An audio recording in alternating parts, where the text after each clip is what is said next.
Good morning, fourth graders. I hope you guys are having a great morning today.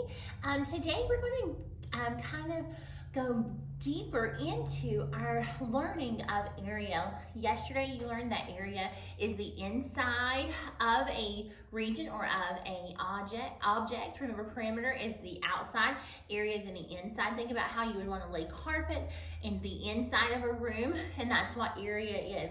Well, today we're going to talk about how to find the area of a rectangle.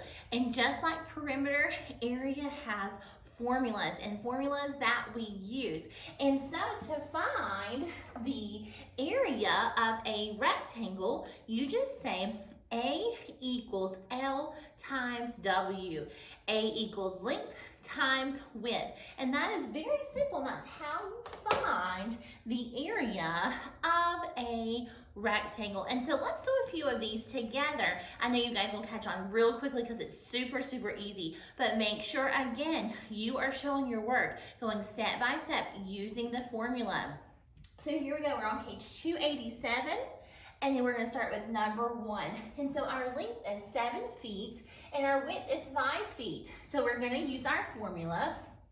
A equals length times width. All right, so that's the first thing you do. You write down your formula. Next, you're going to say A equals, our length is 7, plug in your numbers, times our width, which is 5. All right, pretty easy. Next, you're going to multiply 5 times 7, which is 35. And so now we have our answer is 35, but there's something else you have to do right here. You can't just say 35 and just be done with it. No, that is not correct. You have to put the label on it or the different types of yards or meters. And with area, if you remember from yesterday, we were working with square units. So the way that you label this is you would say 35 square, and I'm gonna abbreviate with square, just SQ square, and then we're using feet here. So my answer would be 35 square feet. Now let's move on to the next one. Again, we're using the same formula. A equals L times W. A equals length times width. And so if you look right here on B, it says length is 15, width is 11. So we're gonna use that same formula. A equals L times W. First thing, write out the formula. Next, you're gonna plug in your answers.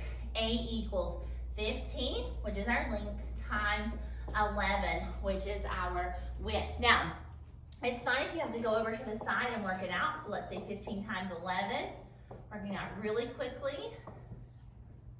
And we get 165. So our last step would say A equals 165. Now remember, we have to label it. So it's yards, but with area, it's a little bit different. Remember, it's square yards. So we'd write 165 square yards, and you can abbreviate with those. So this is super simple. I think these are a lot easier than actually your perimeter formulas because you're just putting in the length and the width and you're multiplying it. But let's review the perimeter formulas again. Remember, perimeter of a rectangle, P equals 2 times L plus 2 times W. You will have some perimeter on the back of your page. If you are struggling with that, go back and rewatch those videos. And then the perimeter of a square is P equals 4 times S, 4 times what one of those sides equal. I hope you guys have a great day. Let me know if you have any questions, and remember, do it step by step on your paper. I'll talk to you soon.